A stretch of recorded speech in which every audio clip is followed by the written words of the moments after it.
I'd like to pick up a few comments, particularly a comment by Jim Boken, who says, and this is with respect to the Pope's Eastern bias, that the Latin Church desperately needs a return to her magnificent liturgy to match the different beautiful Eastern and the rites of some mendicant orders. Vive la différence, beauty please. And I think that's interesting. I'd like to wax lyrical, if I may, for a few minutes, because it's an area where I find great interest. And in fact, I started writing a book a few years ago about the theatricality of religion, and I'm not thinking about fakeness. I'm thinking about the expression of prayer, or the expression of belief in motion. And as an animator, I'm used to looking at walks and trying to identify the humanity and the character of an individual through their walk. And I think it's possible to identify the character of a religious belief through the liturgical practice, through emotion. And it saddens me that the Catholic Church post-Vatican II has become very much confined to a very small space in the sanctuary. And one thinks back to the Tridentine traditions, and it looks as if that's a little bit sort of squashed as well, but in fact it's not. There's a lot of stuff going on through the church, from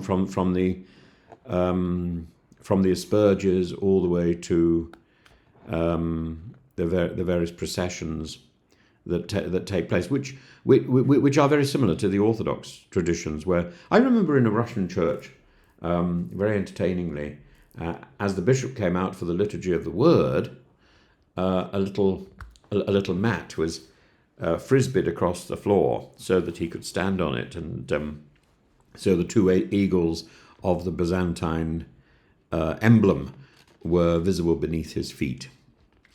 But before the Second Vatican Council, the Catholic Church itself was this tapestry of liturgical rites, unified by doctrine, but expressed through diverse ceremonial traditions, some ancient, some monastic, others regional and diocesan. And now I was brought up in a parish which was run by the Premonstratensians, which retained a lot of their traditions even after Vatican II. The rites were often centuries old, marked by distinctive rubrics, chants, calendars, liturgical languages. And while the Roman Rite dominated the Latin Church, other rites, particularly the monastic and the regional variants, the friars, the canons regular and so on, were tolerated under the principle of antiquity and proven usage. So a memorable custom, as long as it's been ongoing for 200 years, it was approved.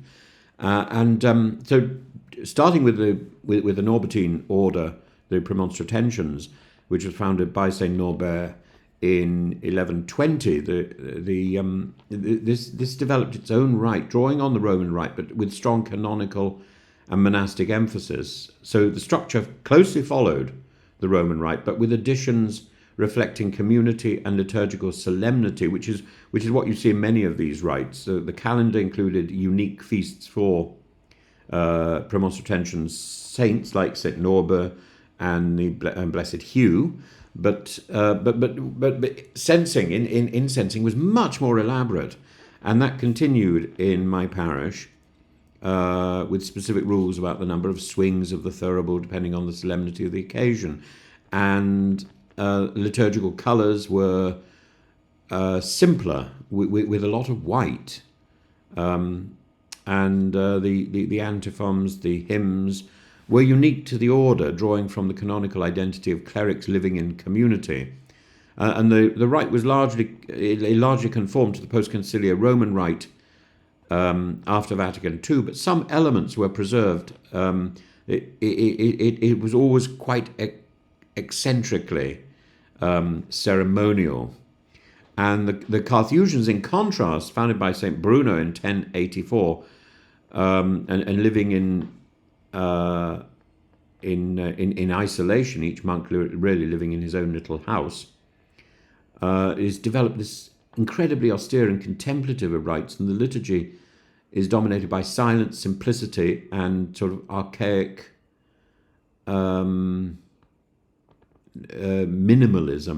Low voice, minimal music, much of the liturgy said in an undertone or silent prayer, Gregorian chant used sparingly and never floridly. No altar bells, silence was sacrosanct. Concelebration rarely practiced, and the Mass was said privately, even in community. And a rubric stripped right down. For instance, there was no kiss of peace, gestures minimal, no organ, no instrumental music, always the liturgy ad orientem with very little movement by the celebrant. And the Carthusians received permission to retain that rite with only minimal changes. I remember two friends of mine joined the Carthusian order and found it very, very severe and very cold. They were particularly concerned about getting up in the middle of the night to go into the church to do the office, and they found that particularly stressful. During the 12th century, the Cistercians developed as an offshoot of the Benedictines, aiming for return to monastic purity.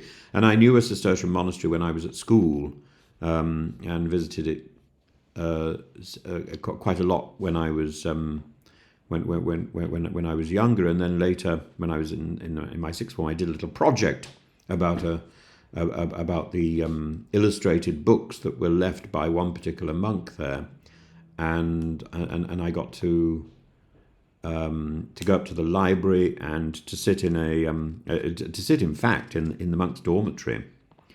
And next to me was the coffin, which was a little spooky.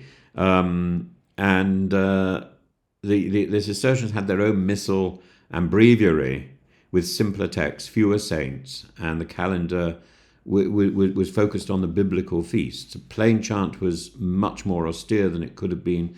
Melodic ornamentation was considered contrary to monastic simplicity. Votive masses rarely permitted. Emphasis was on the daily conventual mass rather than individual intentions. Genuflections, sign of the cross, actually quite reduced. So a lot of the time, the monks would simply bow. At the time when even in post-Vatican II, people would cross themselves, and this is in great contrast to the Greek and the Russian Church, which has a lot of crossing. Monks' movements were heavily choreographed and uniformed, creating a kind of visual liturgical discipline. And the Cistercian rite was suppressed in favour of the Roman rite, but some chant traditions remain, and the mentality, I think, remains.